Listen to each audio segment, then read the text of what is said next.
जय जय श्री सीताराम। श्री रामचरितमानस हम सभी पढ़ते हैं और यदि देखा जाए तो इस समय कलिकाल में भक्तों के द्वारा सबसे अधिक पढ़ा जाने वाला और सबसे अधिक सुना जाने वाला, भक्तों के लिए सबसे अधिक सरल सहज रूप से भगवत प्रेम की प्राप्ति करवाने वाला जो ग्रंथ है वो श्री रामचरितमानस है। भगवान की प्रसन्नता के लिए हम लोग भांति भांति के उपाय करते हैं। कोई ज्ञान योग का आश्रय ले लेता है, तो कोई कर्म योग का आश्रय ले लेता है, कोई भक्ति योग का आश्रय ले लेता है। अपनी अपनी रुचि के अनुसार जिसको जैसा भाता है, जप तप ध्यान आदि, वो उसमें लग जाता है। तो फिर देखने में आता है कि लोग यज्ञ आदि जो व्रत है और जो अनुष्ठान है उनका आश्रय लेते हैं। लेकिन इन सब का आश्रय लेने के बाद भी सबके मन में जो एक इच्छा होती है, वो एक इच्छा यही होती है कि किसी भी प्रकार भगवान के चरण कमलों में हमारा प्रेम उत्पन्न हो जाए। सब यही तो चाहते हैं। जप तप मख सम दम व्रत दाना, बिरति विवेक जोग विज्ञाना, सब कर फल रघुपति पद प्रेमा, तहि बिन को न पाए क्षेमा। सब यही चाहते हैं कि राम जी के चरण में प्रेम हो जाए। और यही सच है कि देखिए, भगवान की कृपा के बिना, जब तक भगवान की कृपा नहीं होती, भगवान का प्रेम प्राप्त हो भी नहीं सकता। और बिना भगवान के प्रेम के चाहे हम जितने प्रयास कर लें, चाहे जो साधन कर लें, चाहे किसी प्रकार के अनुष्ठान में लग जाएं, वो सब निसार और निरर्थक है। उनको करने का कोई अर्थ नहीं बनता अगर उनके द्वारा भगवान का प्रेम प्राप्त ना हो। अब बात भगवान की कृपा की हो गई, भगवान के प्रेम की हो गई। सबसे बड़ा जो प्रश्न भक्तों के मन में उठता है वो यही है कि भगवान के प्रति ये जो प्रेम है ये उत्पन्न कैसे हो। आखिर ऐसा कौन सा साधन अपनाया जाए कि जिसके द्वारा भगवान के चरणों में प्रेम हो जाए। नाम जप तो है ही। नाम जप के लिए तो चलिए कहा गया है कि भाव को भाव अनक आलसु नाम जपत मंगल दिशि रसो। ठीक है, भाव बने नहीं बने, आपको नाम जप तो करना है। लेकिन फिर भी कोई तो एक ऐसा साधन होगा जो भगवान में प्रेम की गारंटी देगा, जो कहेगा कि ठीक है, यदि तुम मेरा आश्रय ले लो, यदि तुम मेरा शरण ग्रहण कर लो, मेरा अवलंबन तुम्हें हो जाए, तो तुम्हें निश्चित रूप से भगवत प्रेम की प्राप्ति होगी ही होगी ही होगी। देखिए, आजकल का जैसे वातावरण हो गया है, तो जैसे भी दिन रात माया मोह सब वही परिवेश है, और उसी परिवेश में हम रह रहे हैं। स्वार्थ भोग पूर्ण जीवन इसी को जी रहे हैं। सच्चे गुरु सच्चे संत मिलते कहाँ हैं। जो वास्तविक संत महात्मा है उनके भी दर्शन दुर्लभ हो गए। कोई मिलता है क्या? और उसमें भी ऐसे संत महात्माओं को सत्संग मिल जाए वो भी बड़ा कठिन है। तो यदि सबका सार देखा जाए तो हमारे अनुकूल तो चारों ओर हमारे कुछ नहीं है, लेकिन हमारे प्रतिकूल जो चारों ओर है वो सब कुछ है। सब कुछ हमारे चारों ओर जो फैला है वो सब कुछ हमारी भक्ति के प्रतिकूल ही है। अनुकूलता दिखाई नहीं देती। तो ऐसी जो विषम परिस्थितियां हैं, ऐसी विषम परिस्थिति में जो भगवान के प्रेम का साधन बन जाए, जो भगवान की प्रेम की प्राप्ति करवा दे, वो कौन है? तो यहां एक ऐसे ही साधन के बारे में मैं आप सभी को बताने जा रहा हूं, जो इस घोर कलिकाल में ब्रह्मास्त्र की तरह है, अमोघ है। ब्रह्मास्त्र कहिए, रामबाण कहिए, कि रामबाण की तरह बिल्कुल अमोघ है। आप उसे निशाना देकर छोड़िए, चाहे बिना निशाने के छोड़ दीजिए, जो अमोघ है वो निशाने पे लगेगा ही लगेगा। और वो साधन है श्री रामचरितमानस। निश्चित रूप से एक यही ग्रंथ है जिसके पारायण से चाहे कितना भी नीच से नीच आचरण वाला क्यों ना हो, तुच्छ से तुच्छ ही क्यों ना हो, वो निश्चित रूप से भगवत प्रेम की प्राप्ति करता है। गोस्वामी तुलसीदास जी देखिए कह रहे हैं, मानस जी पहली बात तो देखिए शंकर जी के द्वारा प्रमाणित है, इसमें तो कोई संशय नहीं है ना किसी को। शंकर जी के द्वारा मानस जी प्रमाणित है। तो गोस्वामी जी क्या कह रहे हैं बड़ी दृढ़ता पूर्वक कि देखो, जो भी इस राम कथा का प्रेम पूर्वक कहेगा, श्रवण करेगा, मनन करेगा, वो राम जी के चरणों के प्रेम का पात्र अवश्य बनेगा। उसको राम जी के चरणों का प्रेम अवश्य प्राप्त होगा ही होगा। जे यही कथई है ना, जे यही कथई स्नेह समेता, कहई सुनहि समुझी सचेता, हो ही राम चरण अनुरागी, कलिमल रहित सुमंगल भागी। हो ही राम चरण अनुरागी, वो राम जी के चरणों का अनुरागी होगा ही होगा, चाहे किसी भी प्रकार से कही ही, सुनी ही और समझे, चाहे कहे, चाहे सुने, चाहे समझे। समझे अर्थात मनन करे, चिंतन करे। वो हर प्रकार से राम जी के प्रेम के, राम जी के चरणों के प्रेम का अनुरागी होगा ही होगा। ये कल्प वृक्ष के समान है। जो इसके आश्रम में आ जाएगा उसको राम जी का प्रेम प्राप्त होगा ही होगा, निश्चित है ये।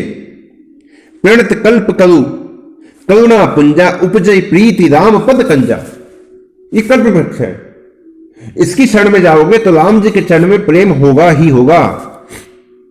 और जितने ये काम आदि सब विकार है, काम है, क्रोध है, लोभ है, मोह है, मद है, ये जितने विकार है ये स्वतः ही नष्ट होंगे ही होंगे, बिल्कुल निश्चित है। और मन बिल्कुल शांत हो जाएगा। क्यों? क्योंकि रामचरितमानस ही नामा, और सुनत श्रवण पाई विश्राम। विश्राम मिलेगा ही मिलेगा इस रामचरितमानस का पारायण करने से।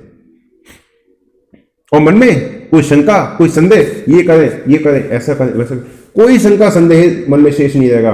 आपका मार्ग जो आपके जीवन में भगवान ने निर्धारित किया है अपनी प्राप्ति के लिए, वो बिल्कुल सीधे आपको दिखेगा।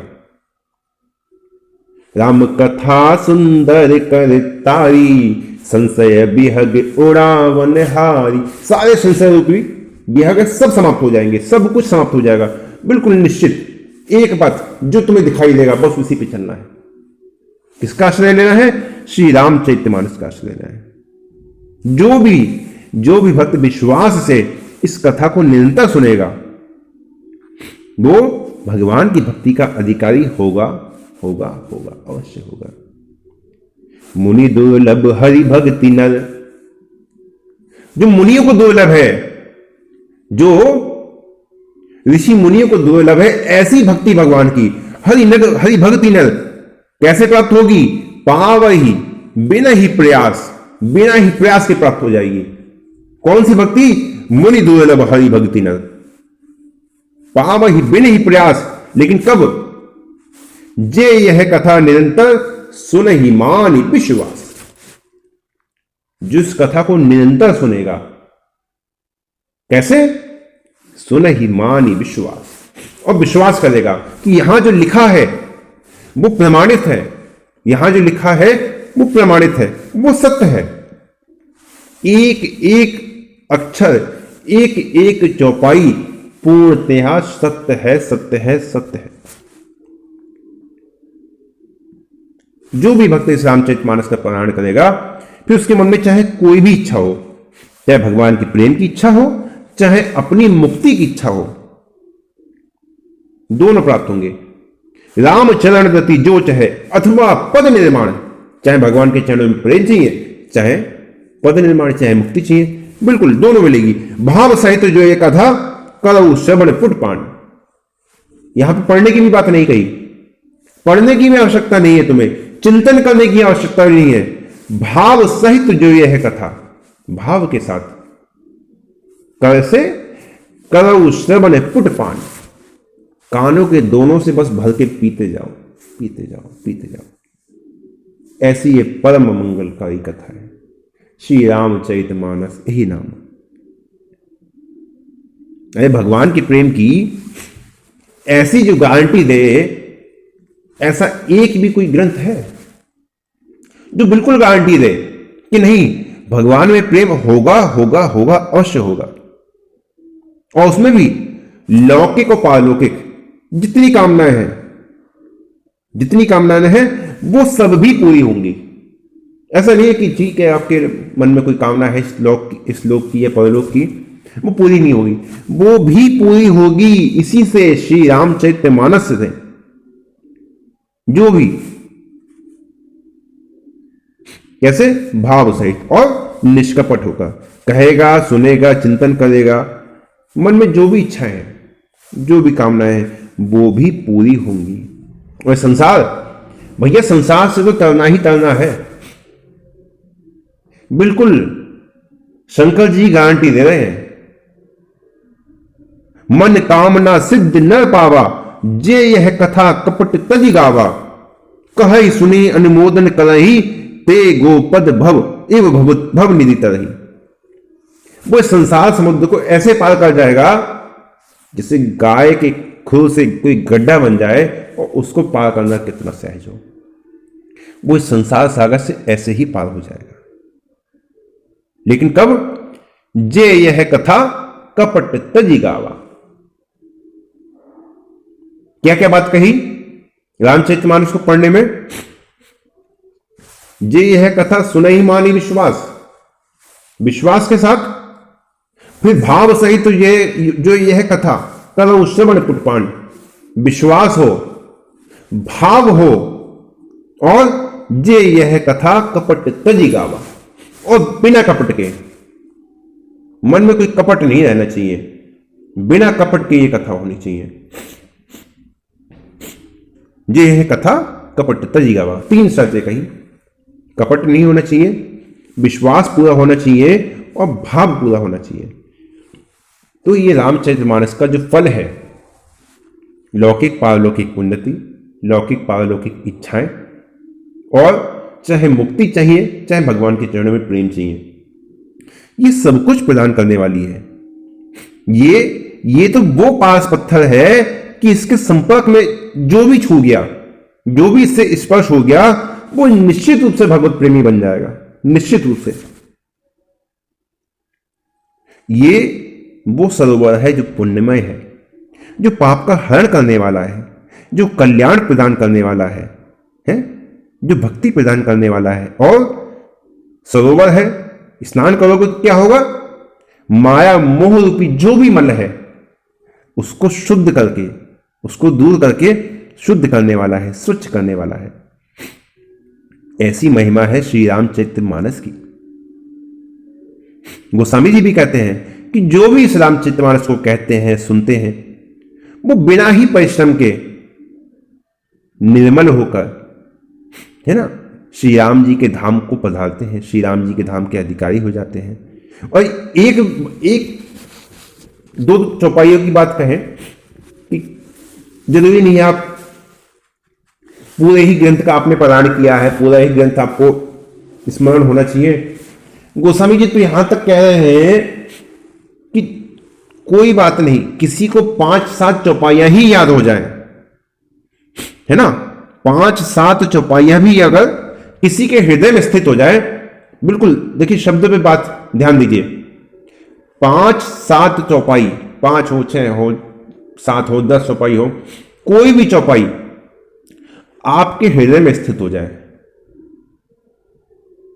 यहां पे हृदय में स्थित होने की बात कही है, अर्थात आपने चौपाई सुनी, कंठस्थ कर ली, केवल इतनी बात नहीं है, वो हृदय में आ जाए और आपके अभ्यास में आ जाए, आपके जीवन में, आपके व्यवहार में वो आ जाए। तो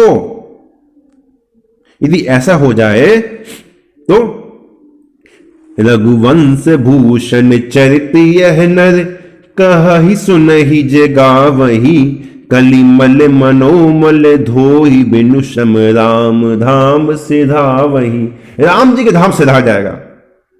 सत पंच चौपाई मनोहर जानी, जो नर उर धरे, 5-7 चौपाई भी यदि स्मरण हो जाए और हृदय में स्थित हो जाए तो दारुण अविद्या पंच जनित विकार श्री रघुवर हरे।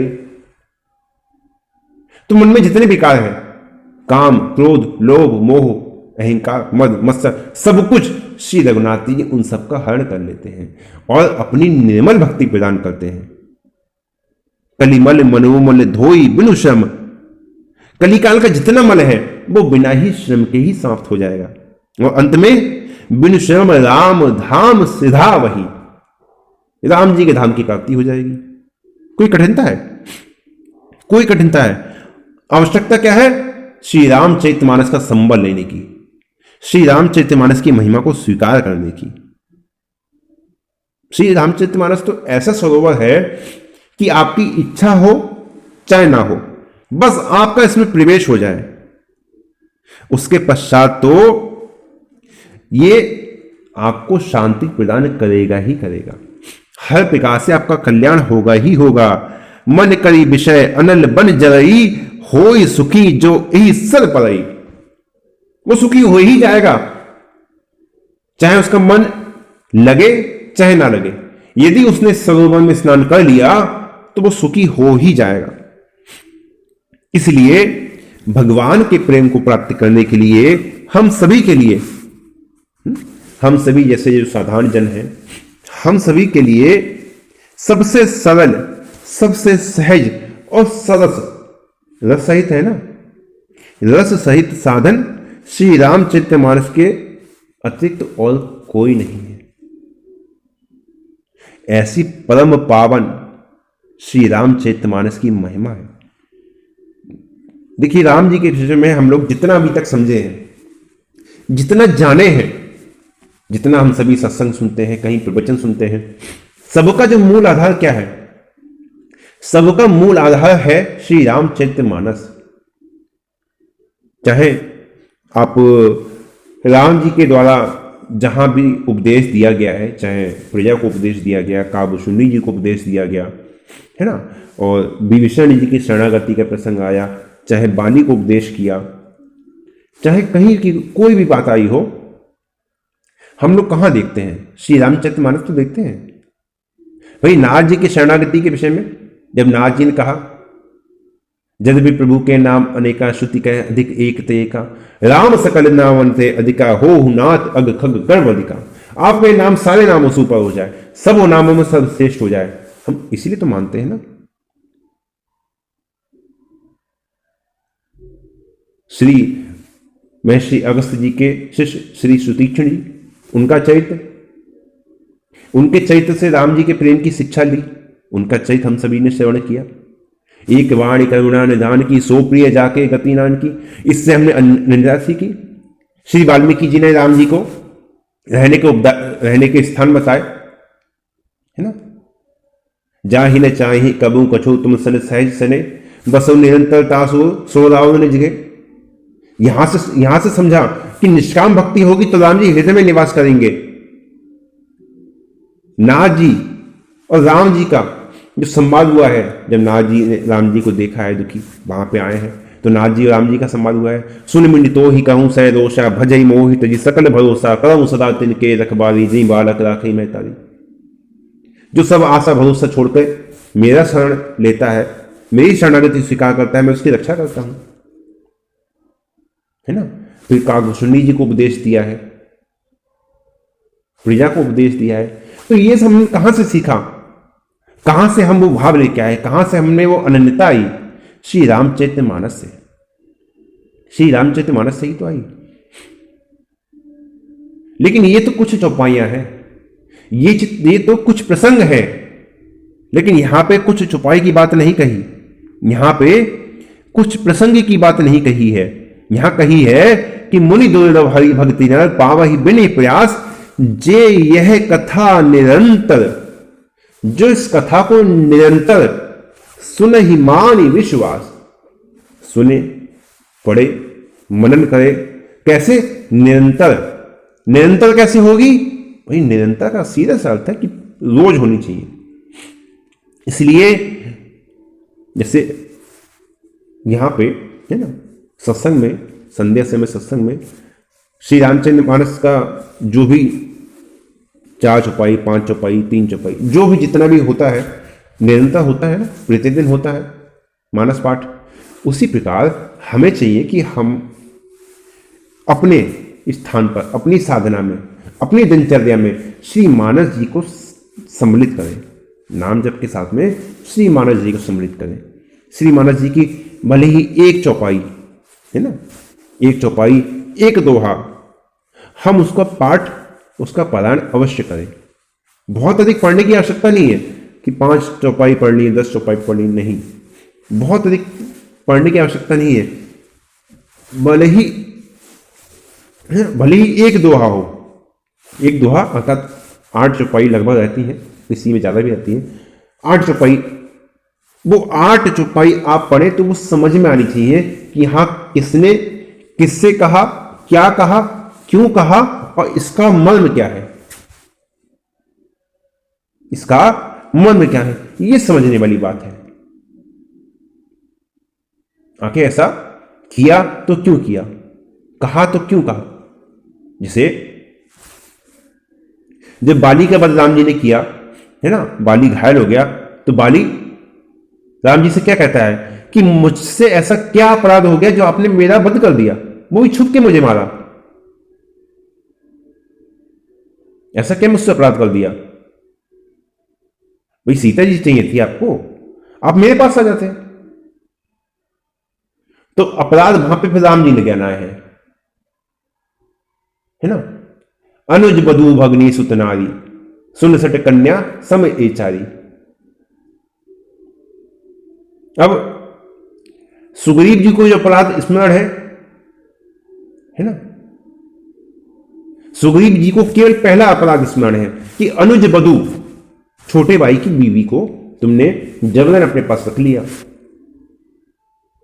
उसमें कुदृष्टि रखी।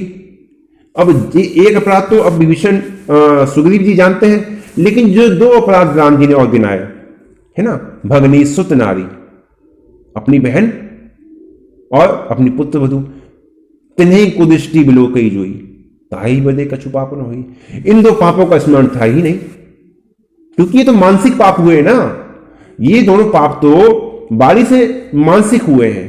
केवल मन में ही उसने देखा और मन में उसके विचार आ गए और उन पापों के कारण उसकी हत्या हुई।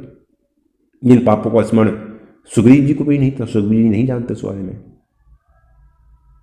तो ये कि कहीं पे भी कोई भी प्रसंग आ जाए, उसको देखिए, सुनिए, पढ़िए, क्या हुआ, क्यों हुआ, कैसे हुआ, ये कैसी लीला थी।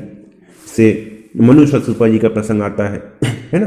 तो मनु शतरूपा जी के प्रसंग में जब तपस्या करने बैठते हैं और तपस्या चल रही होती है तो त्रिदेव आते हैं, है ना। त्रिदेव आते हैं तो त्रिदेव आते हैं, कहते हैं भाई वर मांग लो, तो त्रिदेवों को वापस कर दिया जाता, नहीं भी हमें आपसे वर नहीं चाहिए। तो वर चाहिए किससे है? आपको फिर वर किससे चाहिए। अब वहां पे परम प्रभु की बात हो रही है, जो तुरीय ब्रह्म है उनकी बात हो रही है, तो ये समझने वाली बातें हैं। ऐसे ही जब सती माता के मोह का प्रसंग आता है, वहां पे भी राम जी का ऐश्वर्य देखने वाला है। तो जब मानस जी को आप लोग पढ़े तो एक एक तथ्य, एक एक चौपाई, एक एक दोहा जब पढ़ते जाए तो ऐसे पढ़े कि वो हमें समझ में आए कि यहाँ पे कहा तो ऐसा क्यों कहा। तभी तो देखिए तीनों प्रकार से बात कही ना कि जे यही कथा स्नेह समेता और कहा ही सुना ही समुझी सचेता।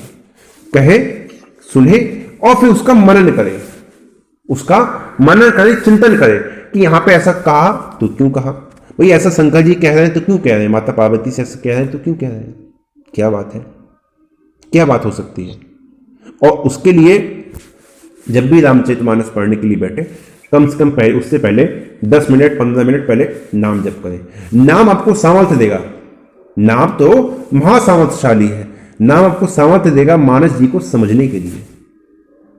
ऐसे नहीं समझ में आएगी, ऐसे किसी प्रकार से नहीं समझ में आएगी। लेकिन नाम यदि नाम जप करने के बाद पढ़ेंगे तो अवश्य समझ में आएगी। तो आज का जो मूल विषय था वो रामचरितमानस की महिमा थी। और पुनः एक बार आप सभी को श्री सीताराम विवाह महोत्सव की हार्दिक शुभकामनाएं।